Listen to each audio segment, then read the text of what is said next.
It all started with the deafening hum of harvest season, when my tractor roared across the golden rows of corn under a sky that was slowly bleeding into dusk. The air was heavy with the smell of earth, the crisp crack of stalks snapping, and the deep satisfaction of work well done. For me, harvest wasn't just about crops, it was survival. Every ear of corn was another step toward paying off the mortgage, keeping the land that had been in my family for generations, and maybe proving to the HOA that no matter how many fines, letters, or threats they threw at me, I wasn't going anywhere. But then came that night. The night Karen, yes, the infamous HOA Karen, decided to cross the line in a way no one ever imagined.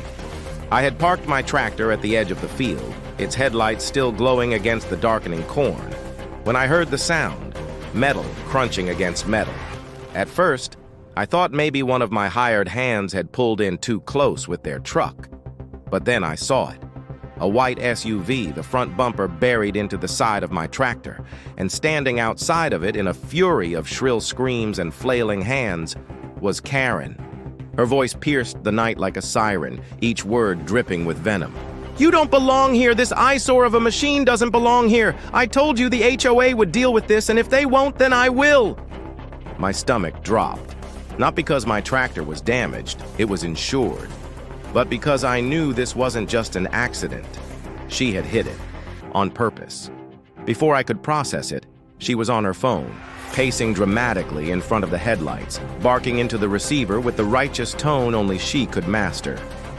"Yes, officer, I need you to come immediately. This farmer is threatening me with his machinery. He's aggressive, unstable, and I fear for my life." My jaw clenched. She had just rammed her SUV into my tractor and was now calling the police on me. The audacity was staggering, but something inside me knew this was just the beginning. When the police sirens finally cut through the night, their red and blue lights washing over the cornfield like some surreal carnival, I thought reason would prevail. Surely the officers would see the obvious damage to my tractor. Surely they'd listen to my side. But Karen had tears streaming down her face, crocodile tears glistening in the flashing lights, and she pointed at me with a trembling finger. "He threatened to run me over. Look what he did to my car," she wailed, conveniently ignoring the shattered headlight and bent steel of my tractor. The officers exchanged glances, then one of them stepped toward me with a hand on his holster. In that moment, I realized something chilling. She had been planning this. Every complaint letter, every HOA fine, every screaming match at the neighborhood meetings. This wasn't about cornfields or tractors. Karen wanted me gone, and she was willing to destroy everything I had to get her way. I kept my cool, explaining what happened, pointing out the obvious angle of impact, but as I spoke, Karen's performance grew more theatrical. She clutched her chest, staggered, even leaned on the officer's shoulder as though she might collapse. And then, with a voice that cracked at all the right places, she said, "He told me if I ever set foot near his property again, he'd make sure I never walked away alive." My blood froze. That was a lie so big it felt like the ground had dropped beneath me.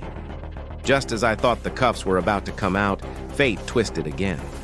A neighbor, quiet, reclusive old Mr. Simmons, who rarely left his porch, stepped forward. He'd seen everything. In his hand was a security camera hard drive, and with it, the truth. "She rammed it," he said, his voice gravelly but certain. "I got the whole thing recorded. She didn't just hit his tractor, she aimed for it." Karen's mask slipped. For the first time that night, the smug smirk faltered, and her eyes darted in panic. The officers hesitated, torn between the woman sobbing at their feet and the man holding what looked like undeniable proof.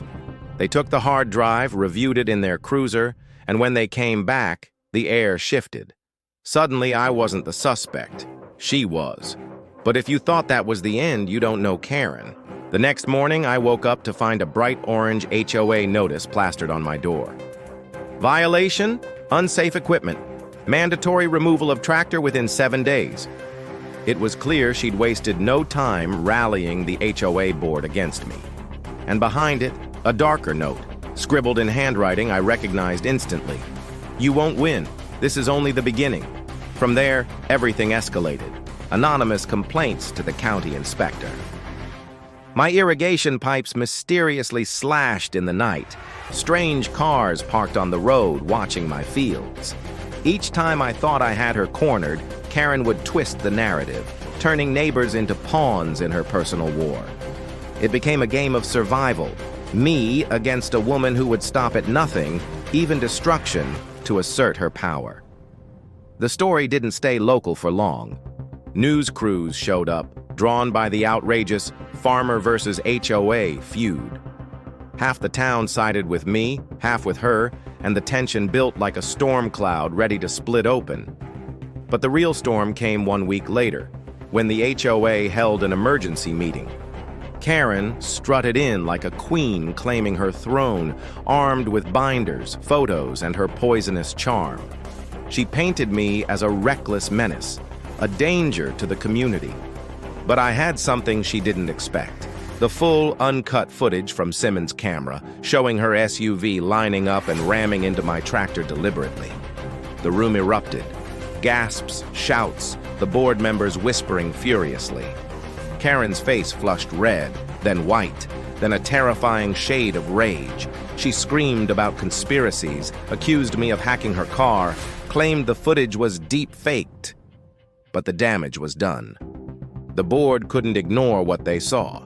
In the end, they stripped her of her position, fined her heavily, and issued a restraining order. But the truth? It wasn't victory that I felt as I walked out of that meeting. It was dread. Because as Karen was dragged out, her voice echoed through the hall. "You think this is over? I'll burn it all before I let you win." And that's when I realized the war with Karen wasn't about HOA rules anymore. It was personal, it was dangerous, and it was far from over.